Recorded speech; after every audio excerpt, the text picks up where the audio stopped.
Start. Bharat మాతాకి జై. ఈరోజు మన స్వామి వివేకానంద జయంతి. మన సనాతన ధర్మాన్ని, హిందుత్వాన్ని గుర్తించిన మహానుభావుడు. ఎన్నో సంవత్సరాల క్రితం అప్పుల్లో కూడా మన ధర్మం గురించి గుర్తించి మన ధర్మాన్ని ముందుకు తీసుకొచ్చిన స్వామి వివేకానంద ఆయన పేరుతోనే ఇప్పుడు ఎక్కడో ప్రతి ఒక్క దుఃఖన మనం ఈ సమస్యలు కట్టామంటే, హిందుత్వం ముందుకు వచ్చిందంటే ఆయన వల్లే.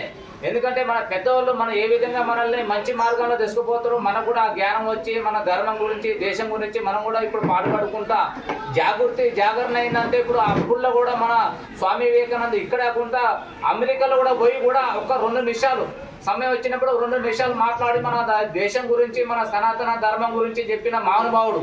కాబట్టి ఇట్లే ప్రతి దుఃఖన ప్రతి ఊళ్ళలో కూడా ఆయన ఆ జయంతి ఘనంగా అందరం కలిసి, హిందువుల బంధువులు అందరం కలిసి చేసుకోవాలని కోరుకుంటూ ఆయనకి ఈరోజు పొలం ఆలేసి మాత్రం మనం జయంతి అందరం కలిసిమెలిసి చేసుకుంటున్నందుకు అంత చాలా సంతోషం. ఇదే విధంగా ప్రతిసారి ప్రతి రోజు ప్రతి దుఃఖన మనం ఎప్పుడు చేసుకుంటూ ఉంటాం, ప్రతి సంవత్సరం. భారత్ మాతాకి జై.